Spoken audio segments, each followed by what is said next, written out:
Hey guys, Aaron here, welcome back to another Super Nintendo ROM hack video. Today I'm going to be playing Super Mario Land 3, Tantanga's Return. You heard that right, Super Mario Land 3. No, I'm not playing a Game Boy game. This is actually a ROM hack from Super Mario World, and a pretty good one at that really. So from what I understand, the author has tried to kind of make this a continuation of the original Super Mario Land games. Obviously with Super Mario Land 3 it introduced Wario as a playable character, so yeah, it's trying to continue on from the first two games really. It's been years since Tantanga was defeated, blah-de-blah, you know the story, it's a Mario game, you're not going to expect anything too out of the ordinary here. But it is kind of nice there is that throwback to the original Super Mario Land with Tantanga, who was the main boss in that game of course.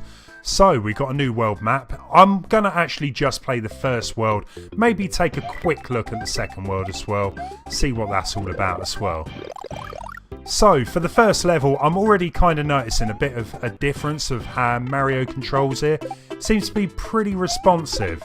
I could be wrong, it seems slightly different from the original Super Mario World anyway, but as I said, maybe it is just me thinking that.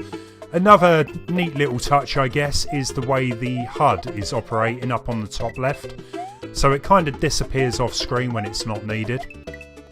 Just grab a few coins here. Yeah, it just kind of gives the actual gameplay window a much cleaner look, so I'm definitely on board with that idea. Apart from that, graphically, so far it's looking good. Bit of classic Mario music as well. Now, I was a big fan of the original Super Mario Land on the Game Boy. I quite enjoyed that and the sequel actually. And it definitely has that kind of feel to it. Even though it isn't full on colour, you know. You had to play the original Game Boy game in black and white or monochrome, you know. And it's kind of nice to play a new adventure in that series in colour. Now, Super Mario Land was pretty easy, I'm not going to lie. I think I completed it on my first go actually, so from what I understand, this game kind of follows that. It's not the most difficult game in the world, it's just fun. There's a couple of bosses later on in the game I understand can be a bit tricky, but yeah, I probably won't get that far as I said, but definitely want to check out how the first world goes anyway. So, the music choice as well. I do believe some of these bits of music aren't from Super Mario World or any of the other Mario games. They're probably being ripped straight out of a Kirby game, out of Donkey Kong. So it kind of gives a bit of variety to the choice of music. So each level so far seems to be pretty different. The only thing I would say, I'm just coming across only a couple of items. There seems to be a mushroom, and there only seems to be a fire flower as well. Ah, okay, so we've got a bit of a level like Yoshi's Island, I believe these graphics are from. Not much down here, but hey. There's our halfway point. Yeah, it's quite straightforward. I haven't really had too many difficulties. I know it's only on the second level so far. I'm sure things will get a bit trickier, but let's just try and hit the Koopa from down below. Nice. To my understanding as well, there's going to be some secret levels. Not quite sure how to get that yet. Nope. Yeah, in Super Mario World you obviously get the red dots which indicate that there is going to be another exit. So hopefully there'll be one of those in this world. From my understanding as well, there is 7 worlds in total and 60 levels, so it's still going to take a bit of time, even if the challenge isn't sort of going to satisfy every Mario player. Right, so that's level 2 done. Let's move on to what we got up next. Monty's Molehill. Let's go check out those coin blocks. Nope, not lucky enough to get anything there. Just quickly jump over the gap. Oh, okay, so we're getting some graphics from Super Mario Bros. 3. Looks like the Mario All-Star version. Looks a bit too colourful to be the NES. Right, so I am kind of finding it's a little too easy using the fire flower here.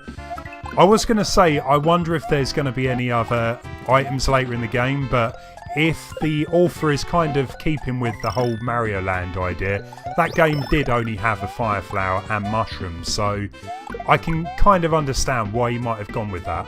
Let's grab the checkpoint anyway. It seems as well, yeah, it's kind of implying Super Mario World's reserve feature, so if I do get hit, I guess I can then collect that fire flower again. Just be very careful along here. I'm trying to go down every pipe I can come across, but I'm not really having much luck here. Just try and, yeah, use the spin to get down there. So what is that, an extra life? I'm assuming so anyway. Let's go back up the pipe. The majority of the enemies seem to be from Mario World. I'm sure a few more will turn up later. There we go.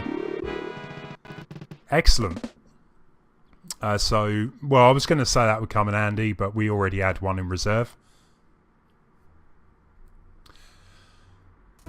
So let's move on to the next stage, which is called Shroomy Heights. You gotta love those Mario puns, eh?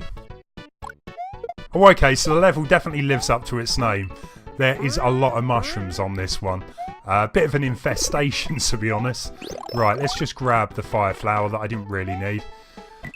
Need to be a bit more careful, but I can see some blocks down there on the right that seem to be moving around a bit. Let's go a little careful with my jumps here. Excellent. So, that red dot on the world map does mean there is like an alternative exit on this one, so I'm kind of want to be on the lookout for anything that looks a little bit suspicious. And would you know, there's a vine. Maybe this is where the secret exit is. Let's take a look. No, just a load of coins and a mushroom. You know what, I'm not 100% sure that is an extra life. I would assume it is. There seems to be a lot of them around though, so let's head down to the halfway checkpoint. Let's go for that coin block. You know what, I'm not really going to go for too many coin blocks. It just takes a lot of time and don't want to spend too much time, just doing that in this video. So let's carefully get across here. Some good bits of platform in there. Take the high road. Let's use that fire flower again. I would say, as long as you can find a fire flower, it definitely makes this game a lot easier to get through. So let's time that right. Perfect. There seems to be a Switch Palace trigger as well. So there were some blocks just back there. I don't know if you saw them, but like in the original Mario World, I need to go and find a Switch Palace to activate them. So let's just jump up. And what we got? A pipe. Let's just check back here. I always love exploring in my games, so on this occasion, no, I'm wrong. Let's just go for the end.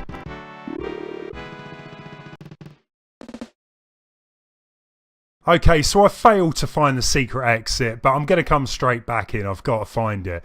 So for this video at least, I want to try and find every level in the first world. So the route to the castle was opened up. Giga Goomba's castle. Sounds different. But let's get back into Shroomy Heights. Now, if you've ever played Super Mario Land for the Game Boy, you should know it only takes about half hour to complete. Really isn't the most difficult game. But it would have been quite good actually to put some alternative routes, some secret exits, try and sort of lengthen the game a bit. Nintendo did rectify this with Super Mario Land 2, which I did really enjoy, even though some people were a bit love and hate with that game, but for me anyway, I think it's a good little Mario adventure, so let's try and find out where this secret exit is. Okay, so I've checked up in the sky, doesn't appear to be there, so I'm assuming it's somewhere just in front of me, as it normally is. Just want to be a little careful along this bit. Try not to hit the Koopa. I think I spoke way too soon there. Grab some coins. So, of course, there is that Switch Palace blocks that I can't use at the minute. Let's just keep jumping across. Hopefully not falling off the screen in the meanwhile.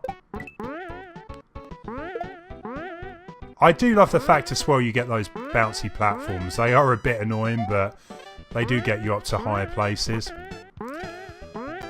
So, we got another coin block down here. Let's just give it a go. Rookie mistake. There was a vine in it. So, what I'm going to do is come back out and come back into the level. So, what I need to do then is actually hit that block above where the vine's going to come out. So, if I can actually get back to there in one piece, I will give that a go. And I reckon, fingers crossed, that is going to be where the secret exit's going to be on this level. Yeah, I won't bother going for the extra lives as well. It just seems a bit pointless. That was a bit of a mistake. Right, so if I can just jump over to the right again. Actually, I probably can just spin jump on it and get rid of it. Perfect. That's it. So if I hit the vine from down below. And yeah, that's our route. I've got a good feeling. Excellent, so there is our alternative exit. So that really wasn't the most difficult to find secret exit, but you know what, we're 4 levels in. It was a good way of getting up top there, so let's move on to the next stage. There's our route opening up onto the hilltop. So we've got Morning Woodland. Okay, so the graphics are definitely very different here. Have they been ripped from another game? I don't know. It does kind of have that feel to it though. So let's be a bit more careful around here. Kind of reminds me of Forest of Illusion from Super Mario World actually. So I wonder if there's going to be any really confusing bits like in that game. Definitely helps having the fire flower here. I would imagine that, yeah, if you've just got Super Mario on his own, it would be a little more tricky to get past some of these enemies. So, Goombas have always been quite easy to take out, but I saw we had some spinies there as well. Grab that for reserve. Yeah, it definitely helps with the piranhas. But I still want to be checking if I can go up any of these pipes, so let's take him out. No, not that one.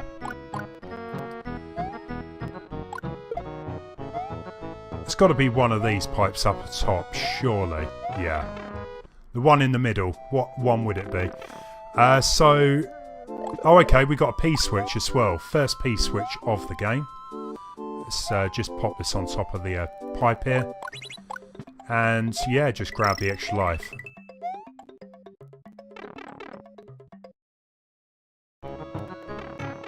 And we're back. Well, that was a nice bit of a detour, eh? So let's just head to the end of the level now. Okay, that was quicker than I was expecting. So, let's see if another route opens up as well. Or whether we can go straight onto the castle now.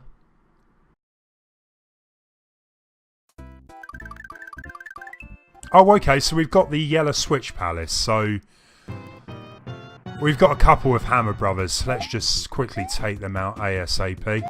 It's kind of nice they've put in this little boss fight before you actually get to the switch though.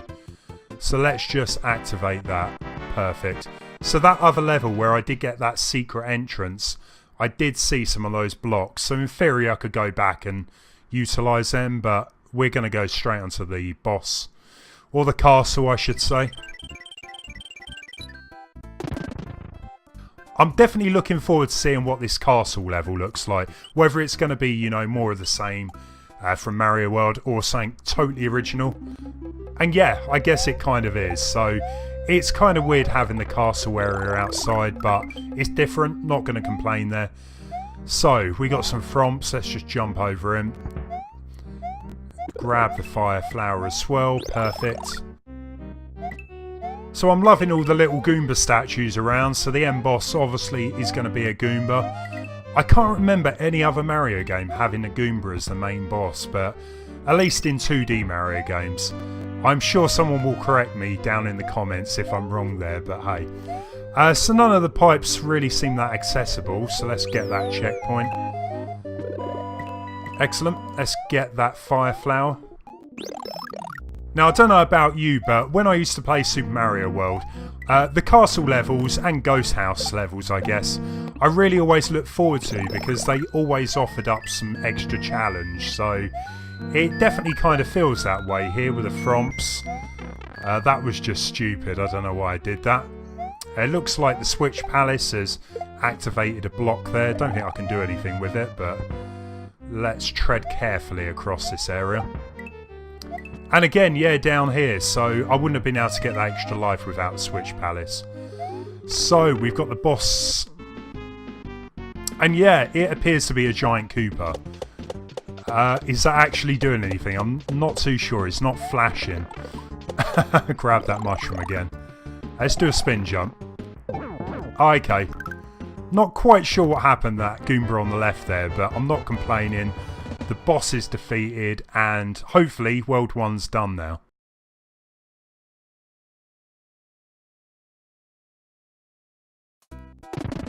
Okay, so the castle has been blown to smithereens. Let's go check out what World 2 looks like. And it's kind of based on a beach or next to the sea, so kind of expect all of the levels to be similar to that idea. What I'm going to do for the remainder of the video now is just show you a few clips from the upcoming levels, just in case you do want to give this ROM hack a go. So far, you know, I've had a lot of fun with this game. It's definitely not that challenging. I've heard a few of the bosses later on the game were a bit difficult to get past. But yeah, it's kind of like a game that's good to sit down for a couple of hours, blast your way through it, and yeah, I definitely recommend it. I love what the creator's done with the graphics. Some of the graphics I am sure have come from other games, but I'm not complaining. It all kind of works. The music as well just seems to... I don't know, I'm sure there's a few games that I'm trying to figure out where this music's come from, and I would love to hear your comments if you know what the music does actually originate from. So yeah, the levels kind of varied. So you got water ones, you got one based on a boat. It just all kind of fits together. Not too sure what the rest of the game's like. It could repeat these themes. But so far from what I played, I think I might go back to it in the near future and kind of see what else it's got to offer. You can even buy this game on cartridge. I was doing a search for a bit of info about it, and I come across an eBay auction for the original cartridge, just in case you do want to play it on the original Super Nintendo. Had no problems at all playing this on the Super Nintendo Mini as well. So yeah, just give it a go. I definitely recommend it. In any case, I'm going to leave this video here. If you have enjoyed it, I would love to hear some of your comments down below. Maybe even give the video a thumbs up. And if you are new to the channel as well, it would be great if you could subscribe. Thanks for watching.